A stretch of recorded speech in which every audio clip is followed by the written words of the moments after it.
Ngerti aku.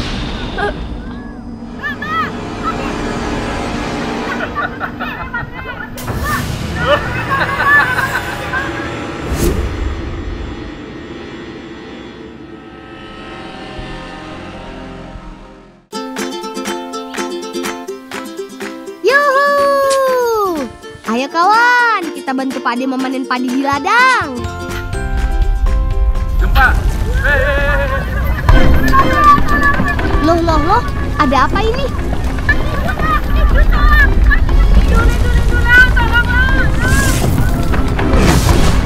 Ngerti aku.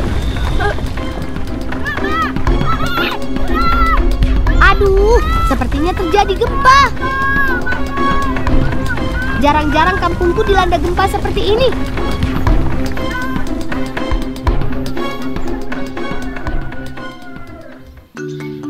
Kaya lidu lho, Lang. Ning kaya ana suarane iki. Apa suarane ana ya, Lang ya? Kaya ning kono lho suarane, Lang. Ajak yo. Ning kono lho, kaya aku mau krungune nek kene lho. Krungune mah kowe nek kene lho. Kene.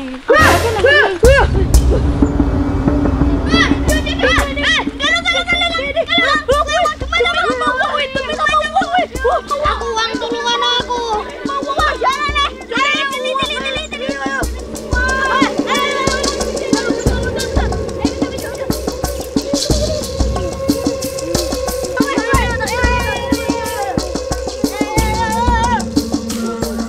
Jenengmu siapa? Aku Bolang. Lah, aku ya Bolang. Lah, Bolang. Aku Bolang Bambang. Walaupun aku kebingungan, tapi sosok Bambang yang sangat asing ini juga terlihat sama bingungnya. Waduh, makin gawat nih. Sebaiknya kita bawa dia untuk beristirahat sejenak, kawan.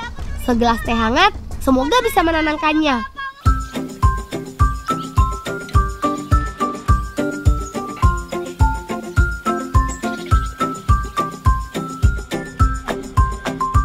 Kampungku unik loh teman, karena pagar dan sebagian rumah di kampungku terbuat dari batu bata merah, seolah-olah seperti wilayah kerajaan zaman dulu. Megah sekali teman. Tapi baru 1 tahun ini, Wotawati disulap menjadi perkampungan cantik di tengah lembah kars. Membuatku makin betah bermain bersama teman-teman. Bang, iki kene to delok tembok kaya wong gayu ngerang-ngeran to, Bang. Nah, ning nggonku tembok kaya ngene to, sing duwe gur wong sugih, wong kraton, wong kaya wong dur-dur lah. Iki sakjane apa mbok sak? Yo nyong omahku lah, Bang. Lah, jarene kok wong Wotawati. Iki Wotawati.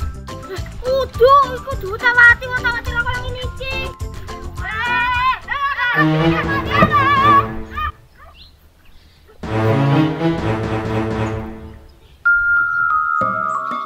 Kampungku di Wotawati, Lang.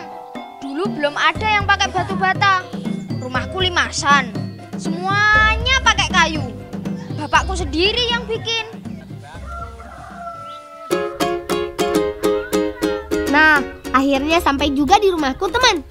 Rumah sederhana khas Jawa dengan tembok ala kerajaan. Ah, iki doke, Bang. Tolong iki doke nang Jawa lah. Yo, Bang. Kene doke. Ana iki doke. Nek ngono, tindak masak ya. Oke, Bang.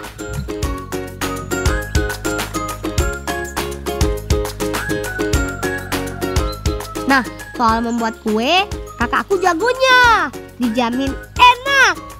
Salah satu kue bikinan kakak yang menjadi favoritku adalah kue kulit jeruk. Cara bikinnya tidak terlalu susah teman. Pertama, kakak menyiapkan adonan terlebih dulu. Setelah teraduk merata, adonan ditambah susu cair. Agar menyerupai kulit jeruk, adonan kue ini diberi warna oranye dan dibentuk bulat-bulat sambil diisi pasta coklat.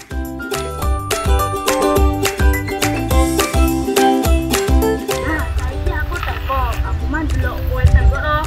Dheweke koyo wong kegengan ngono wis ku ngendi to? Ngene yo.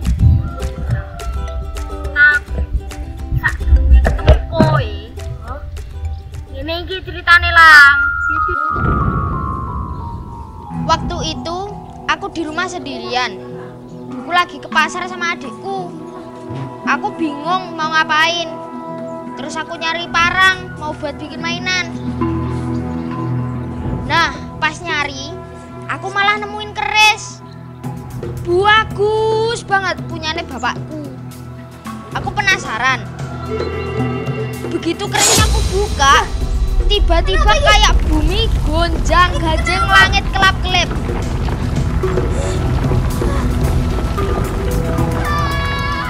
Bangun-bangun malah ada di atas batu. Ketemu sama kalian. Aku dan teman-teman hanya bisa heran mendengar cerita Bambang. Pantas saja pakaiannya berbeda dari kami. Ternyata Bambang merupakan bolang dari masa lalu. Duh, bagaimana ya ini teman? Lang, ini wis mateng loh Lang. Kaca-kacanya dan tidak rene ya. Ini ayo. Ya sudah, masalah Bambang kita pikirkan nanti kawan. Sekarang waktunya mengisi perut. Wah, asik. Ternyata kue kulit jeruk buatan kakak sudah siap disantap. Biarpun tidak menggunakan jeruk sama sekali, bentuknya cantik persis seperti kulit jeruk. Wah, kuenya sangat lembut. Enak sekali teman.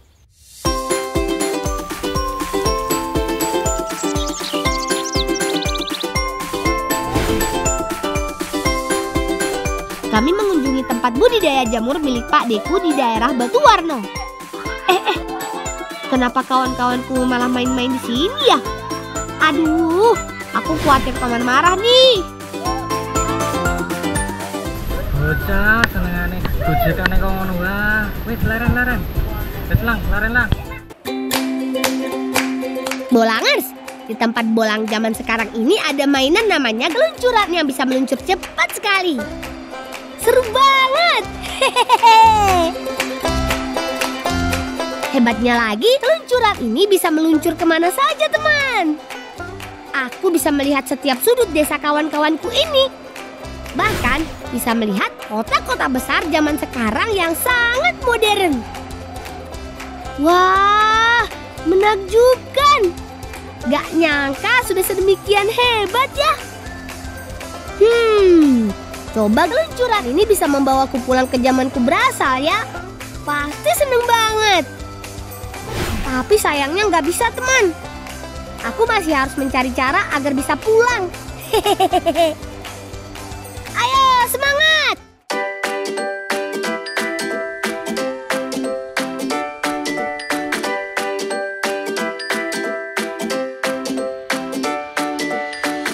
Wah, ternyata di greenhouse ini ada banyak jamur siap panen.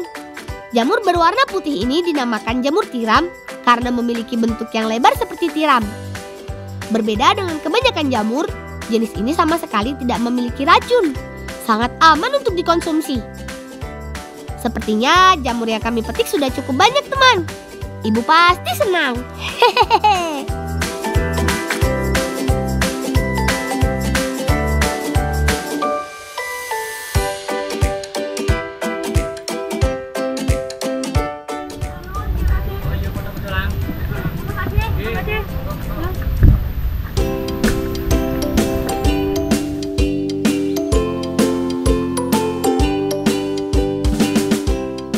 Misi kami mengambil jamur sudah selesai. Misi selanjutnya adalah mengambil pesanan tahu ibu.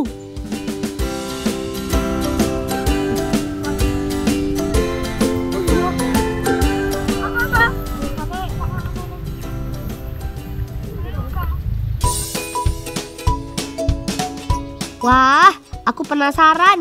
Kira-kira Bambang mau mengambil apa ya? Dari tadi dia terlihat sibuk mencari lubang di antara rerumputan. Setelah menemukan lubang yang dicari, Bambang langsung mengorek-ngoreknya.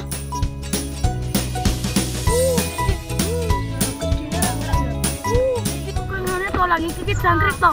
Kudu jangkrik, gangsir. Ternyata yang kami cari adalah kerabat dari jangkrik. Namanya gangsir. Gangsir memiliki ukuran tubuh yang lebih besar dengan sayap berukuran kecil. Hewan ini juga biasa hidup di dalam lubang dengan menggali tanah-tanah gembur.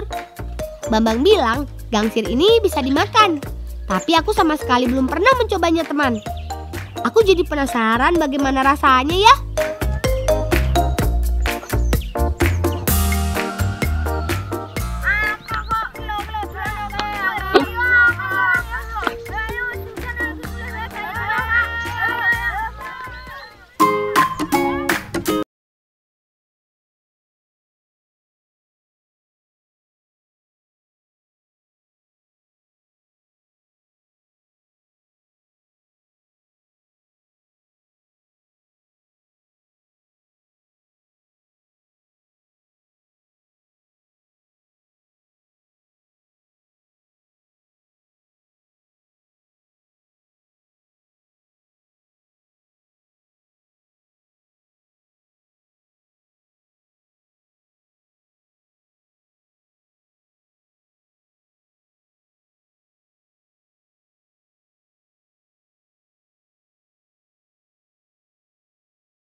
Sayuran lainnya.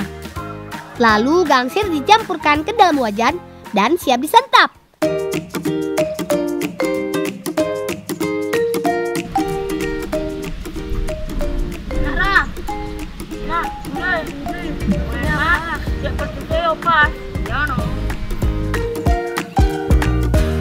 Ya sudah, kami habiskan dulu tumis gangsir ini ya teman, sebelum lanjut mengambil tahu titipan ibu.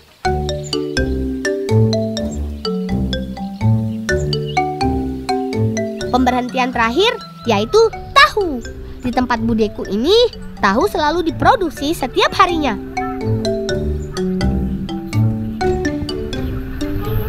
Bude, ya apa lah? Ajeng jipuk pesanannya ibu. Oh ya, iki udu iki jadi goreng sek. Engko sek ya.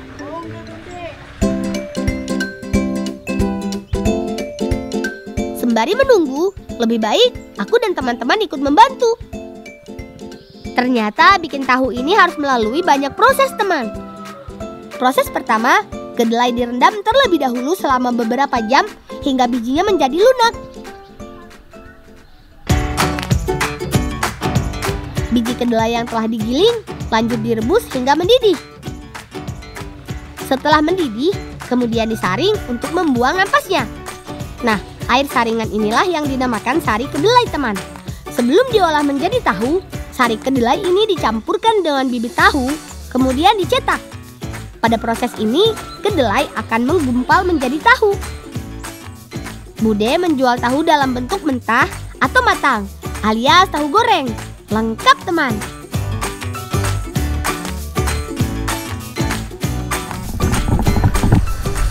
Lang, ini tahune pesenan ibu mau. Ya hati-hati ya nek gawa ning dalan. Ayo kawan, kita harus buru-buru pulang sebelum ibuku lama menunggu.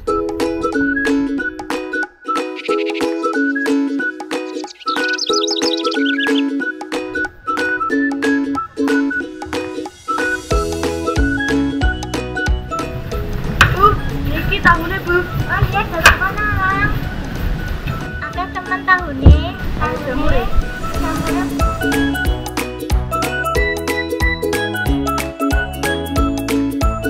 Sementara ibu dan kakak memasak tahu, aku mau mengajak si Bambang menemui bapakku untuk mencari jawaban asal-usulnya.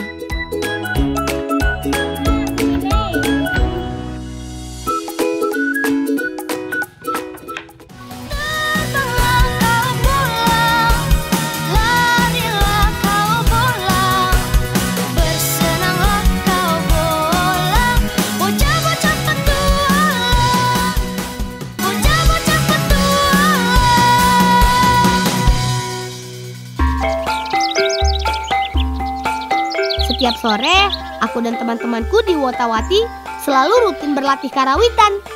Pengajarnya bapakku sendiri loh.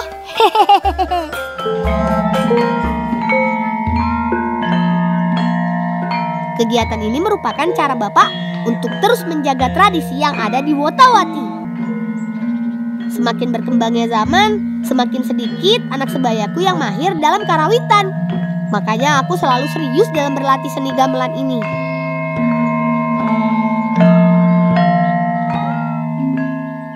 Hari ini kami berlatih salah satu lagu daerah Jawa, yaitu Gugur Gunung. Ayo, saiki istirahat dhisik. Ayo, wedangan.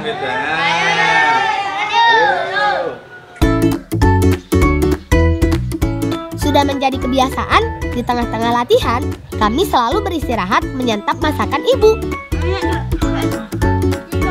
Menu hari ini tidak lain adalah kue kulit jeruk dan tahu isi jamur. Paduan masakan gurih dan manis terasa komplit menemani latihan kami.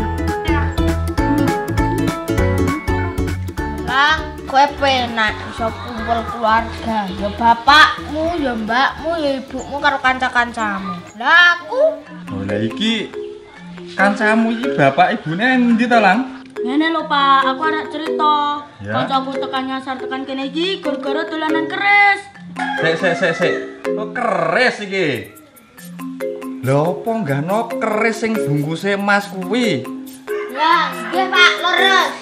Oh, sik ya, duwe aku tak tunggu tak di kowe dhisik ya. Oke, Pak.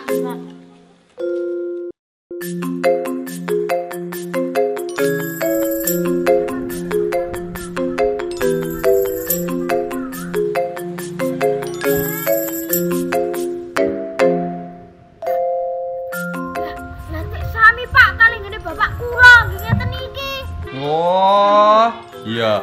Iki keris welinge karo si Simbah kuwi iki dititipke. Iki kudune mbukake nganti teko titi wancine. Mungkin saiki titi wancine kanggo buka keris iki.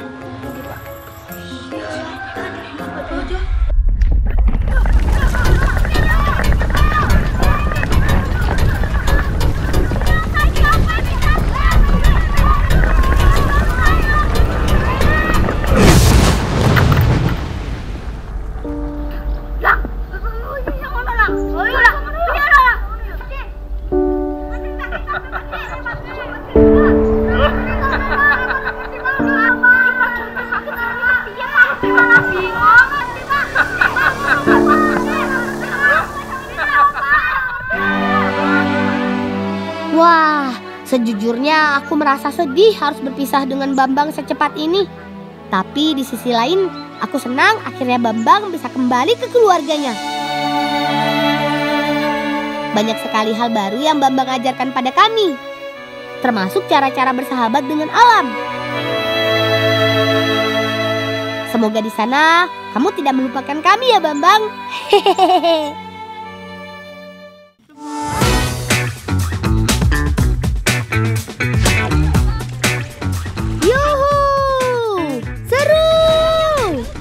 Kali ini kami diajak Mamang Iwan bermain air di kolam mobil bak miliknya. Kebetulan Mamang Iwan sudah tahu cerita sebenarnya. Kalau yang tadi menabrak dia itu bukanlah kami, tapi Babang dan kawan-kawannya.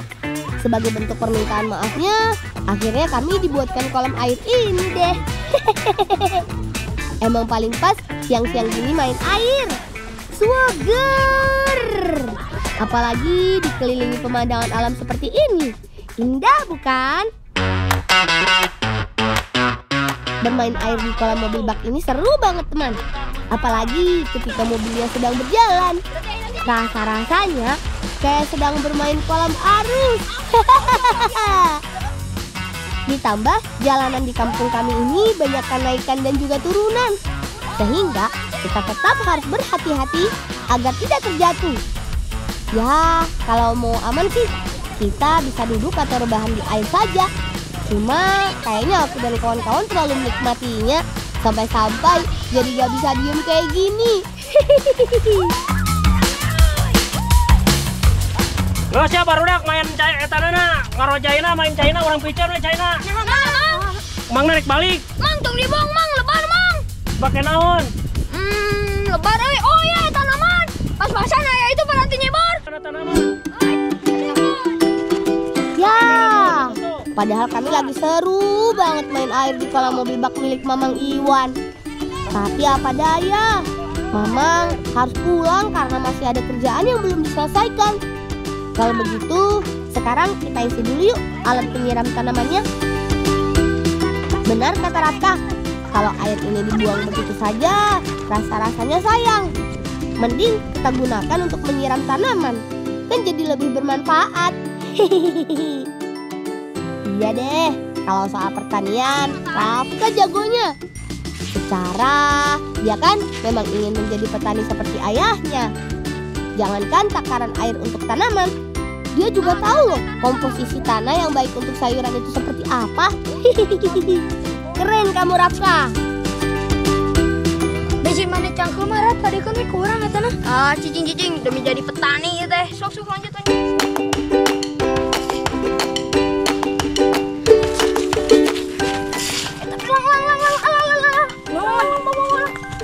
Mana mar ongko tadi ungkung cina.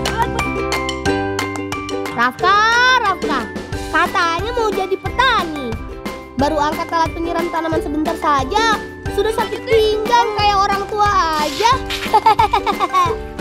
Ya sudah, ayo kita selesaikan siram tanamannya. Habis itu, baru kita lanjutkan petualangannya. Ternyata seru juga ya jadi petani. Siram-siram tanaman, panen, dan bisa tanam sayuran dan juga buah apapun semaunya. Sepertinya aku mulai tertarik ingin jadi petani seperti Rafka.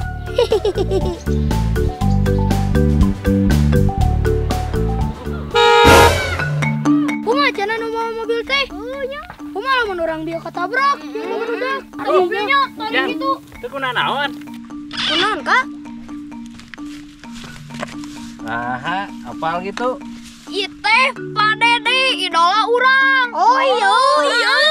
Iteh petani milenial. Wah, ternyata ini yang sering diomongin sama Rafka. Dede Rege si petani milenial. Kalau dilihat-lihat, kok nggak kayak petani biasanya ya? Apa ini yang dinamakan petani milenial? Iya. Ayo nama, tong Didi ngobrolnya orang di saung hujannya. Naik ke mobil Amang ayonya. Ayo. Aku jadi makin penasaran. Ini merupakan salah satu kebun milik Kang Dede, teman. Kebun ini ditanami salah satu sayuran yang bisa dibilang tak kena musim. Pasti teman di rumah sudah pada tahu kan dengan sayuran yang satu ini? Yap, betul sekali. Labu atau kami menyebutnya walu. Menurut buku yang aku baca, labu ini juga dibagi menjadi beberapa jenis menurut ukurannya. Ada baby, labu acar, DN, dan jumbo. Tapi yang paling banyak peminatnya sih baby dan labu acar ini ya teman. Katanya sih rasanya lebih manis dibandingkan jenis DN dan jumbo. Oh iya, mungkin teman di rumah masih bingung. Sebenarnya apa sih yang dinamakan petani milenial? Jadi, Kang Dede tadi sempat memberitahu kami kalau yang namanya petani milenial itu bukan cuma sekedar bercocok tanam di kebun saja. Tapi dia harus tahu dari hulu sampai hilirnya. Maksudnya, seorang petani milenial itu harus tahu kebutuhan pasar dan bagaimana cara menjualnya. Seperti Kang Dede ini yang sudah berhasil menjual aneka sayurannya ke berbagai jenis pasar, mulai dari pasar tradisional sampai ke pasar swalayan. Daun kiana teh diturunkeun jadi bersihan. Ya cara merawat labuna jadi supaya panen teh kehalangan. Wah, ternyata jadi petani milenial itu tidak semudah yang aku kira ya. Selain harus paham betul soal pertanian, dia juga harus mengerti banyak hal mengenai penjualan dan juga pemasaran. Karena kalau salah satunya tidak terpenuhi, bisa-bisa barang atau sayur jadi menumpuk dan tidak bisa terjual dengan baik. Kalau sudah seperti itu, pastinya seorang petani bisa merugi ya teman. Soalnya sayur ini kan tidak bisa disimpan terlalu lama.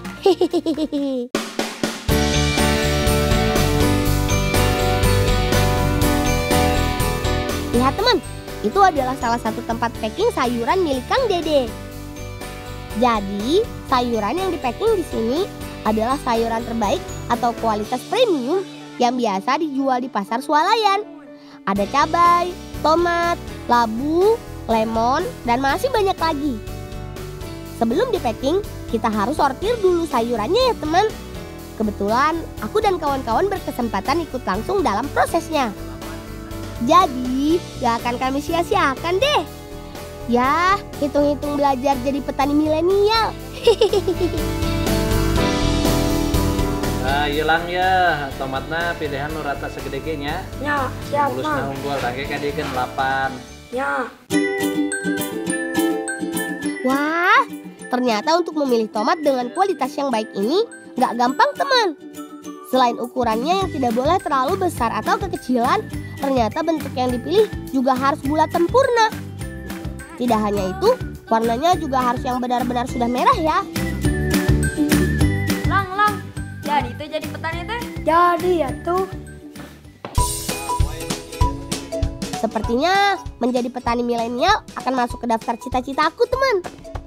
Menurutku jadi petani juga gak kalah keren kok dibanding profesi yang lain. Apalagi di kampungku masih banyak lahan pertanian dan juga perkebunan yang belum digarap. Pastinya peluang menjadi petani milenial akan lebih besar buat kami. Nah, Lang, lamun hayang hasil dina tani kudu beda ti batur. Di posisina lamun loba nu melak cabe, urang melak tomat. Benar juga ya, karena kalau kita ikut menanam cabai, nanti yang ada hasilnya akan melimpah ruah. Kalau sudah seperti itu, yang ada orang akan jual dengan harga yang rendah. Ternyata jadi petani itu nggak kalah sama jadi tentara ya teman. Karena semuanya harus menggunakan strategi yang baik supaya hasilnya maksimal.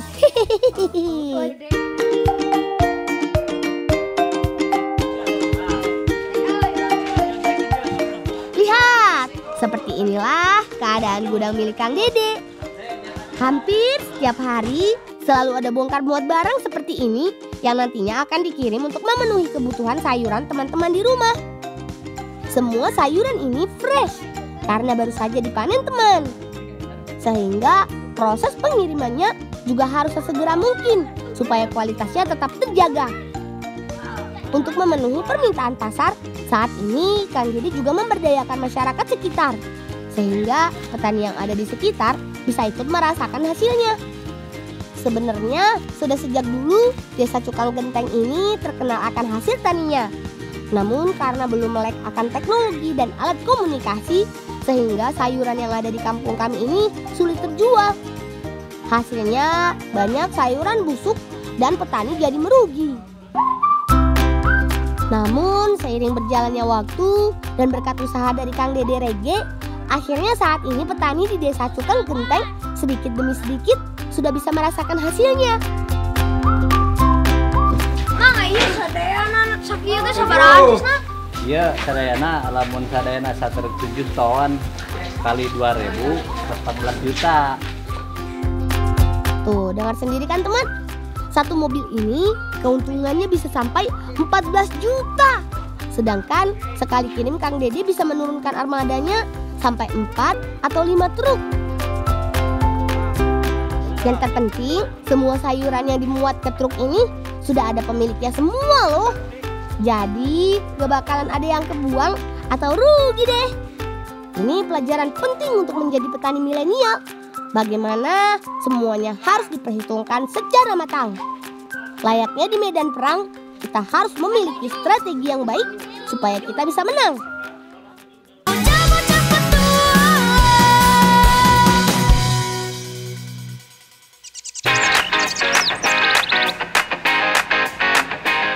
Mungkin bagi sebagian orang, menjadi petani bukanlah hal yang bisa diidam-idamkan untuk masa depan yang lebih baik.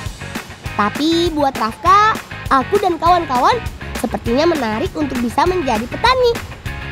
Apalagi lahan pertanian di daerah kami masih sangat luas. Sehingga peluang kami untuk bisa menjadi petani sukses pastinya akan lebih besar. Terima kasih Kang Dede buat pengalaman dan pelajaran yang bisa kami dapatkan. Meskipun sangat singkat, tapi sudah cukup buat pikiran kami menjadi lebih terbuka. Kalau teman di rumah bagaimana? Ada yang mau jadi petani milenial seperti kami nggak?